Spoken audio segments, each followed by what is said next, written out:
Mastering Shutter Speed in Cinematography, the comprehensive guide. We are Grimehouse Films. Welcome to our video on mastering shutter speed in cinematography.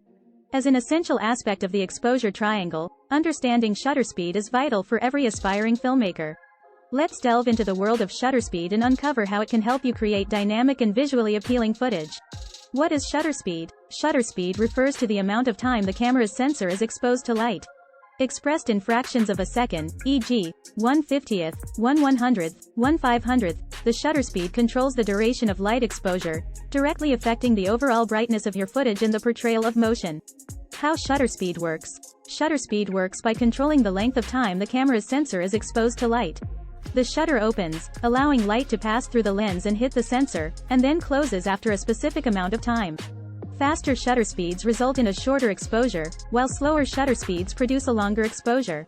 Shutter speed and motion blur. One of the most significant effects of shutter speed is its impact on the portrayal of motion in your footage.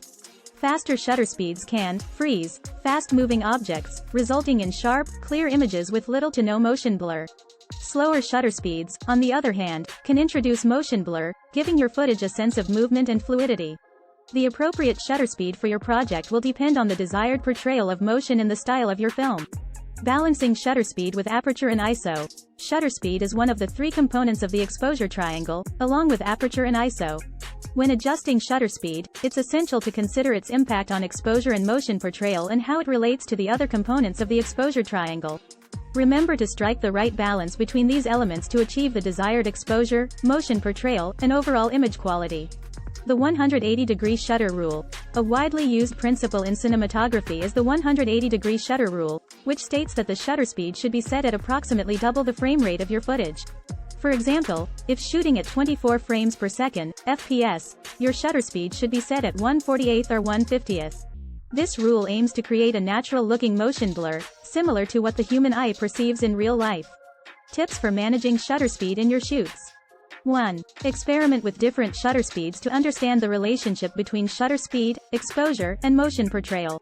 2. Familiarize yourself with the 180-degree shutter rule for natural-looking motion blur and adjust it according to your creative vision. 3. Use faster shutter speeds to freeze fast-moving subjects and minimize motion blur, while slower shutter speeds can be used to convey motion and fluidity in your footage. 4. Be mindful of the exposure triangle and consider how changes in shutter speed will affect aperture and ISO settings. 5. Use ND, neutral density, filters in bright conditions to maintain slower shutter speeds and adhere to the 180-degree shutter rule while still achieving proper exposure. Conclusion. Mastering shutter speed is crucial for controlling exposure and motion portrayal in your cinematography. By understanding how shutter speed works and learning how to balance it with aperture and ISO, you'll be well equipped to create visually stunning and dynamic footage. Now it's time to put your newfound knowledge into practice and explore the creative possibilities that shutter speed control offers.